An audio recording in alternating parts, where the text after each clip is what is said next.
Good morning, gamers. How are we doing? What's up? How are we doing today? I'm gonna be trying something slightly different today in game in terms of the order of how I kind of do things, and I'll go ahead and show you guys that now. So first of all, good morning. How are we doing? What's up? Welcome to day 33 of Johto. We're 333 days in. 33, just 33, calm down.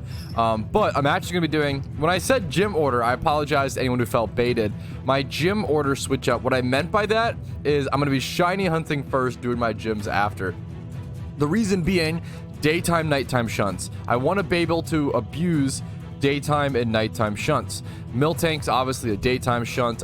Doing it at nighttime, you gain that knockdown encounter. It makes it a lot worse, a lot less efficient, etc, etc. So I want to make sure that when it's daytime, I want to be able to shiny hunt Miltank, and when it's nighttime, I'll go do my gym run. That'll be the perfect sort of midway break up the stream situation. Go do it. Bam, there we go. That's the plan. Yeah, if I'm gonna go do my gym run right now, I think someone told me recently like 1 hour in game is like 15 minutes IRL, so I would spend 4 hours in game doing my gym run. I think that's correct. I could be wrong on that.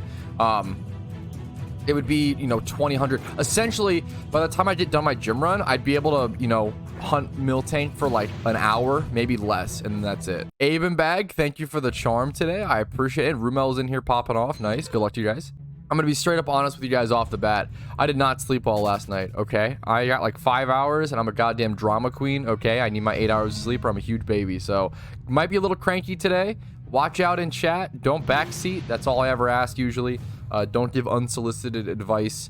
That's not cool, but it'll be a good meme. I'm sure we're gonna get shiny Miltank today and switch up the mental. So I'm excited. We'll see how it goes. Also, I cracked the code. I was so low energy before right before I started stream, and I did this crazy thing, this unheard of. I drank water, I ate a hot dog, and then I took a sip of caffeine, and bam, my energy just came back out of it. I can sell you guys more tips and tricks like this on my my program on what fucking Patreon. What do people do? I don't know. Fucking some scam meme. Obviously just memeing. What's up? I'm gonna be honest, Aben, I don't know anything about rainbow weather. I've never seen the pledges used in PvP in general. I don't know if I assume they're allowed. I never see. But I haven't played much doubles, so maybe I'm wrong, but I have not seen much water pledge, fire pledge. I've never seen any sort of pledge strats ran in doubles. I don't know if it's just not that good or just underutilized. I don't know the answer.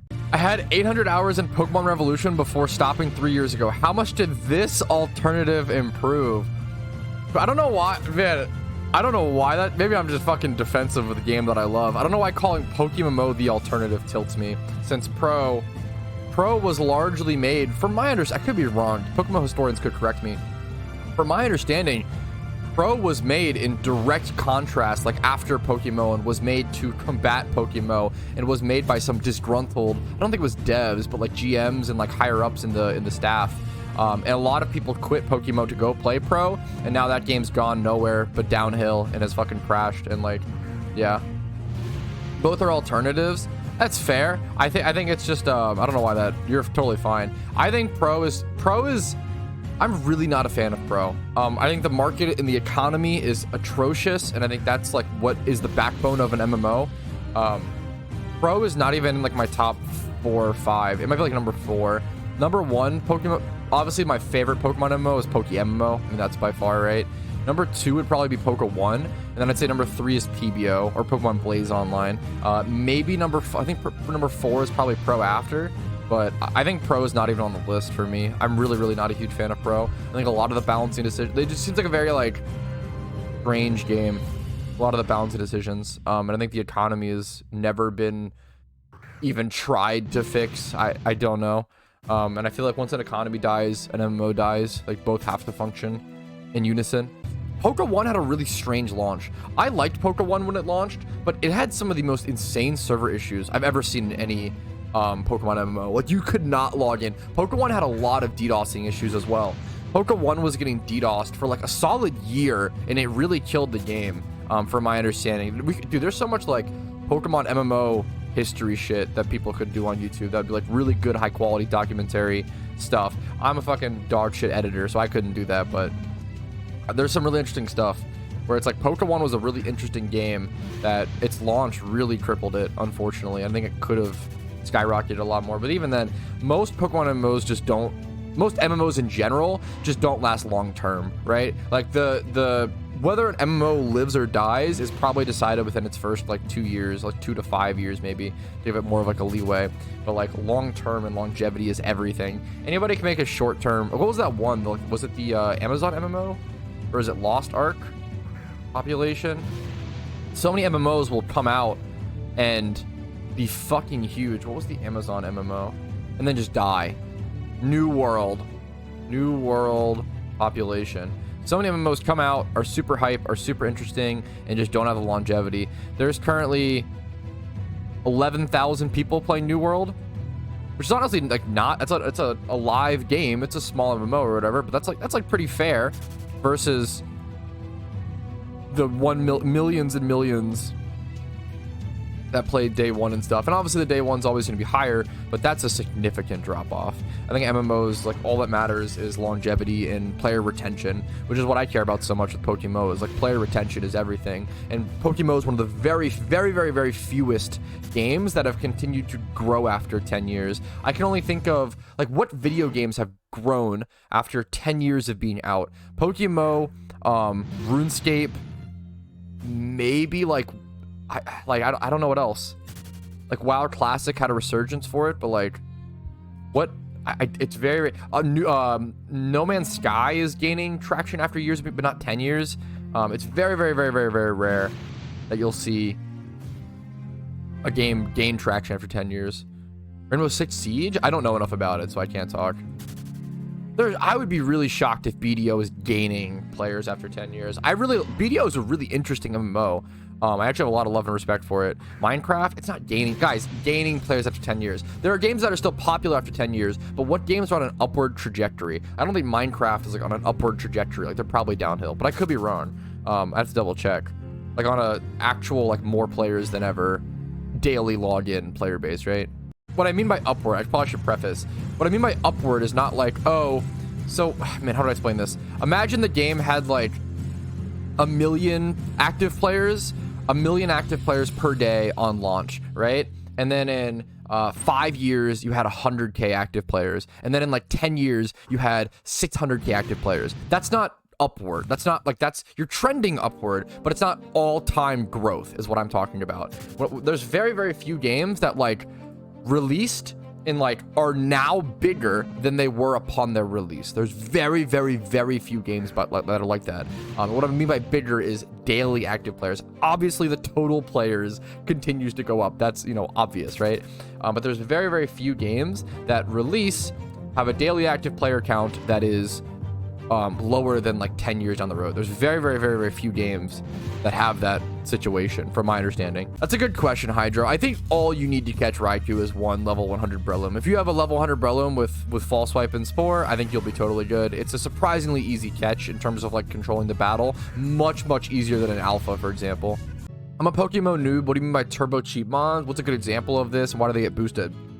So traded Pokemon get XP boost. So if you're a new player and you're at least past the 4th gym badge, and you're asking yourself like, hey, my Pokemon are underleveled. How do I, you know, once you complete your first region, everything else is way easier after, because you always travel back to that to XP train. But you're still in your first region. If you're pre 4 or post 4 gym badges in your first region, look for, like, let's say your level cap is, let's say it's 42. I don't know what it is. It shouldn't be that high at that point. But let's say, for example, you're at like this 6th or 7th gym badge, and you're at like max level cap 42. Just search for minimum level 42, lowest price, and then bam, there you go. You could get whatever Pokemon is level 58 Jigglypuff. Obviously, it's a Jigglypuff, not a Pokemon, for 1K.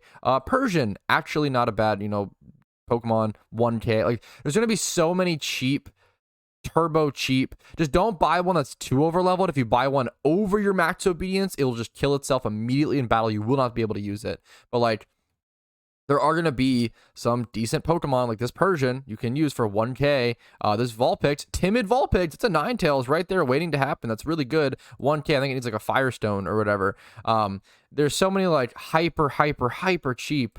Even like a Riolu, a naive Riolu, like anything. There's so many hyper cheap high level mons like this that you can just use for storyline. If you're really stuck, if you're post 4th gym badge, it's this cheapest thing in the world. Just pick one of those up. Obviously you can do better. You can check out my 5 best Pokemon to beat PokeMMO. I have a bunch of videos and stuff like that covering that, but really cheap high level mons are always super solid. All right, I don't love popping charm off Dono, but Avenbag insists he wants to give me a charm, so I really do fucking appreciate it. We're gonna go, he's on the charm himself. He's gonna get 5% at least, but I appreciate the free charm. You obviously don't have to do that. It's really over, above and beyond, kind and generous, but you can go ahead and pop that. Is everybody ready? Do you need one more spot filled? Don't worry, 99% of my shinies I get without charm anyway. Keck W. Crazy based. Oh, we got Leader Awk in the charm. We got that Awky Ways good luck. Okay, this is gonna be a shiny for sure, fellas. Shiny for sure. I'm gonna pop a charm. Let's go for it. Good luck to everybody hunting. Good luck, good luck, good luck. 2 weeks for Raikou left. That's a good way to think. I didn't think about that, honestly. Yeah, it is the 13th of September as we're recording. So once September is over, yeah, 2 weeks to get Raikou, and then Entei rolls over. Entei's coming, fellas, in 2 weeks. This is a good question. What's the lowest count that you found a shiny that you were hunting for? I'm at 6K right now looking for a Meowth. Good luck to you. So I have what's called Patrouski Luck, which is the term that I've coined. I have been as dry as 300,000 encounters, and then I've also been as wet, if you want to call it that, as 106 encounters in the Safari Zone. So I have been on both sides of the extreme spectrum in terms of shiny hunting. And I think my whole meme is I'm almost never in the middle. I'm always really lucky or really unlucky. Now, most shunts you end up being around 30K or so or whatever, but I have Patrouski Luck, which is you're either very, very unlucky or very, very lucky. There's no in between. And that's honestly great for content. So Gyarados is one of those weird Pokemon that can be really expensive, but also really cheap, if that makes any sense. If you want a perfect 2 times 31 attack and speed plus 25 plus Jolly or Adamant Nature, it's gonna be pretty expensive. But if you just want like 20 to 25 plus, like I actually should look, or like you want like Lonely Nature, let's do like, I'm sure I could find, let's do this. Search, do Magikarp. Let's just do this actually and see. The first nature. Naive is like somewhat usable. 5K. Okay. 5K for 20 plus in every stat that it needs. Naive nature. Now this obviously isn't an ideal. You probably shouldn't use this for like PvP. You could. Like 5K to like go EV train this. I mean, obviously it's not going to be great. You really do want 31 speed on Gyarados. What if I did like this? 31 speed, like 40K? This is really good for 40K. 31 speed, 25 plus in almost every stat that it needs, 20 plus defense. Like this is a really good beginner comp right there. Stuff like that is really cool to watch out for. If you want to know how behind I am on like game time, like spheres of like game era, like I just started playing Outer Worlds for the first time, which was like 2019, 2017. And that's like the newest game. That might be the newest released game that I've ever played, which is really funny. The Outer Worlds release date. That might literally be 2019. So 4 years ago. That is the newest game that I've ever played, unironically, I'm pretty sure. The reason I don't play a whole lot of new games is not because they're bad. It's not because the game industry is going to shit. A lot of people claim that. I don't think that's the case at all. I think it's actually just that there's so many good old games to play that why would I go flip $70 coin flip on a new game being good when I could just play that same game in 10 years or 5 years when I know that it's good, when I know that it's patched, when it's $5, you know, yada yada. Why would I go flip a coin on $70 on really, besides like FOMO? I'm really good at avoiding FOMO for video games. Some stuff, I'm human, right? But like for video games, I'm pretty good about avoiding FOMO on playing new releases. So because of that, you know, I go buy Mass Effect, the Mass Effect trilogy. I've never played, about $5 a game. The Borderlands trilogy, I bought and I played through all of those in the past year and a half. That's, you know, about $5 a game. The trilogy collector's edition is like $20, and I got that. Gears of War, fantastic series, all $5. There's so many of these games that we know are masterpieces. We already have, the reviews are in, right? We know that these games are masterpieces. why would I go coin flip 70 bucks on a new game when I can go play masterpieces that I haven't played? Why are you playing, you know, the newest, what's a good example? Why are you playing God of War Ragnarok, but you haven't played God of War 1 and 2, right? That's my thought. If you want to do that, you know, there's nothing wrong with that. More power to you. Have fun. There's nothing wrong with that. But my thought process is like, you know what? I do want to play God of War 1 and 2 first. I do want to, like, now sometimes you miss out on too many games if you have that thought process for every single game. But I don't know, man. God of War 1 and 2 are fantastic. I played God of War 1, but not 2. I have 2 in my collection that I want to play at some point. But that's my general thought process on new games versus old games and why I play so many old games. Those old games are still just really good, and a lot of them are really cheap. A lot of people talk about how, like, expensive retro video game collecting is. But, and it is, obviously, certain areas, like, things are just going to be expensive. If you want certain things, they're going to be expensive, yeah. But a lot of things are also really cheap. 360, original Xbox, cart or disc-only collecting.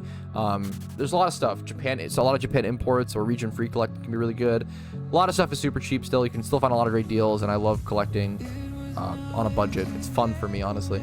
There's 11,000 encounters, actually, right on the dot. Kind of nice.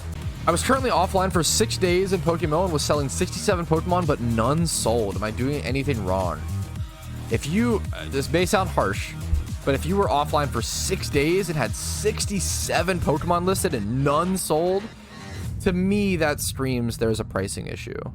That's a fair amount of time for nothing to sell. It's also possible that if you were selling alphas and stuff, that the market just changed. The alpha market moves pretty fucking fast. Those just have to be repriced pretty often. Other than that, like, that screams a pricing issue to me. You're probably overpricing stuff. But I could be wrong. You know, it's just you have to go case by case for sure. Should I start buying RPs for the anniversary event? Tough question, man. Investing in RP before an event is always a 50-50 gamble. Sometimes it can go up, sometimes it can go down.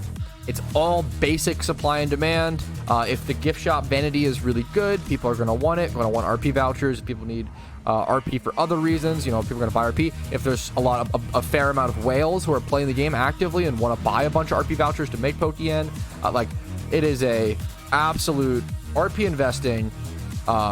Yeah, it can go either way. It's just so 50-50. It's such a risk. Kind of why I prefer gaining pure Pokeyen before an event and stocking up like that. Here, these numbers actually got brought up yesterday, and I'm actually really curious. What is the probability?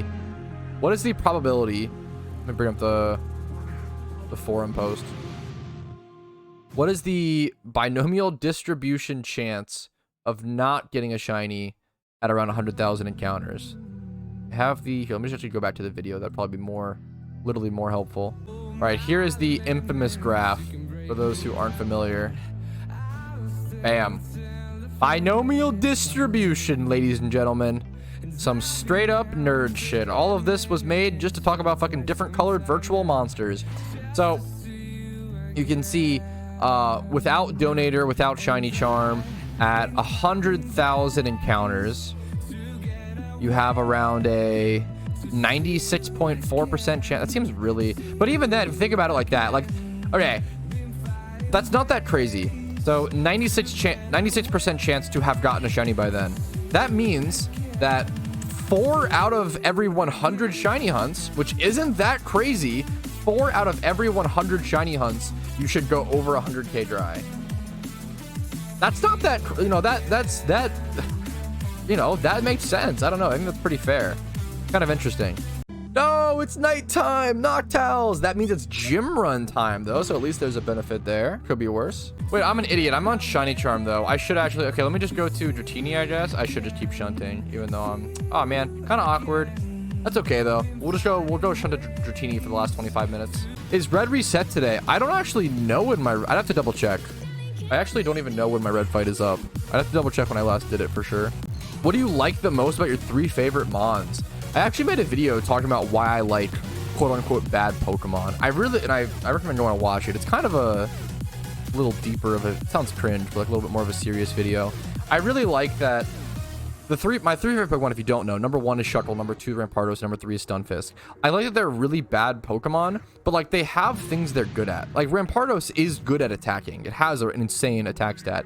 Shuckle is really good at being a defense Pokemon. Stunfisk is just cute. He's kind of an outlier, but like in terms of Shuckle and Rampardos, they're seen as bad Pokemon, but they're actually really good at these very hyper-specific things. Now, obviously, being good at one thing, being a specialist, doesn't really get you far in Pokemon. But I don't know. I think I believe in that potential. I really like believing in that, like, potential and like, hoping that these Pokemon could be good despite their flaws. I think I latch on to that, and I really like that. That's something I care about a lot as a streamer and as, like, sounds cringe to say, semi-quasi public figure. I do have a responsibility of a fair amount of people watching me. I like to qualify. If I'm talking out of my, just qualifying in general, if I'm talking out of my depth, if I'm talking about something I may not know for sure, you'll hear me say a lot whenever I speak on stream and videos, etc. You'll hear me say things like, to my knowledge, from my understanding, as far as I know, I may not be the best on this topic. Like, I qualify a shit ton. And it's really important, I think, to just to have that and understand, like, you know what, like, I'm only human, I'm just one guy. And it depends on, I'll be more confident on subjects I'm confident about, like shiny hunting and stuff. But if I'm talking PvP, I'm gonna qualify a shit ton. Like, oh, this is, I'm not brushed up, like, I haven't practiced, like, well, this is minor, like, someone in chat could correct me. Like, I think qualifications are, like, really, really, really important in speech. And not only do they save you a lot of, like, stress and hassle, they also prevent the flow and spread of misinformation and disinformation a lot more. That quick little weary warning or cautionary is just so impactful in conversation. All right, let's leave the Dratini Shunting spot. Let's go do our gym run finally. Let's go do. I wish I could have shunted more today, but I've got to make the Pokeyen before 11th. The 11th anniversary event's gonna creep up so much faster than I expect. That's actually a cool idea, JW Tree. I'd be down to do a thumbnail stream. The real issue why it'd be hard to do a thumbnail stream is because I have to stream my browser, and anytime I go to look up, like, any Pokemon for a thumbnail, dude, it's rough out here being a Pokemon content creator. Okay, do you know how much fucking degenerate shit you have to? If I search the term, if I'm looking for, like, shiny Miltank, do you know how much degenerate on the daily I have to search through just to get a fucking reasonable thumbnail for my fucking wholesome little Pokemon video? It's unhinged, okay? It's crazy out here. It's the troubles that Pokemon content creators don't speak about enough, okay? It's rough out here. Someone told me to search for male monster aid group and then sort by highest price, which is such a funny request. So I want to see.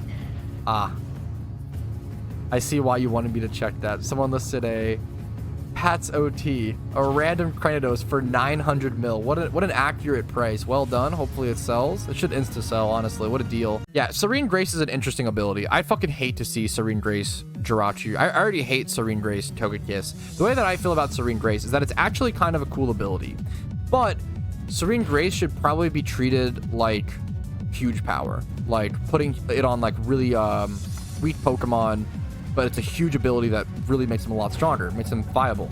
It's, like, hugely based around their balance. A really good example of a balanced Serene Grace Pokemon like Dunsparce. Dunsparce is a really bad Pokemon stat-wise, right? But it has Serene Grace. Serene Grace Dunsparce actually used to be a hugely, like, it was a hugely important NU threat back in the day. You would run, like, Coil and, like, and try to just get strong and buff and get really tanky. It'd be fun to run Dunsparce in 2023 and give it a try, but it's tough with Blaziken running around. But Serene Grace Pokemon like Dunsparce makes sense. It's a weak Pokemon. You give it a pretty strong ability to try to, like, cheese out some wins and have that strength. Why the fuck does Togekiss have Serene Grace? It's already, if Togekiss had no ability, it would already be a powerful Pokemon. There is no reason to give it Serene Grace. It's so annoying. That's kind of how I feel with Jirachi. Like, why does Jirachi have Serene Grace? Like, Serene Grace is not an ability that should be given to powerful Pokemon. It's just annoying and cringe and, like, uncompetitive in a lot of ways. I feel like you should give it to bad Pokemon like Dunsparce. Treat it like huge power. My thoughts on Serene Grace. All right, that is my gym rerun over with, though. And with that, I'll be heading back to Miltank just to shiny hunt. It should be becoming daytime, actually, in like 5 minutes in game. That was perfect timing. Doing my gym rerun as soon as nighttime hit worked out so well, or a little bit after, I guess. But I will be shunting Miltank probably off stream if I do. I'm sorry, guys. I'm gonna be calling it here. I'm wicked tired today. I just didn't sleep well. It happens some days. I apologize. Hopefully the content's still been good. Hopefully the videos have been good. Excuse any grumpiness. Apologies for that today. Definitely came out at some points. That's just human streaming. Very real. It happens. I'm sorry. Like the video if you enjoyed it. Dislike if not. That's totally okay. Subscribe to the channel for daily PokeMMO content. I do upload videos every single day on YouTube, 365 days a year. Twitch is linked down below. for streams Monday through Thursday at 12 p.m. ET. Discord's links down below for updates and all that content. And if you want to go above and beyond and support the channel, if my content, my guides have earned it enough from you, or my content's just been entertaining background content while you grind, YouTube memberships, Twitch Primes, Twitch subs, and PayPal/Venmo donations are wickedly appreciated. And it's super above and beyond. You never have to. Appreciate you guys watching. Have a great day. I'll see you guys later. Peace. Hey, thank you so much for watching until the very end of the video. Hopefully it was a positive asset on your day in some way. And thank you to everyone's name who's on this list, who is a massive positive asset to my day every single day. I appreciate you all. Thank you for going above and beyond and allowing me to do what I do.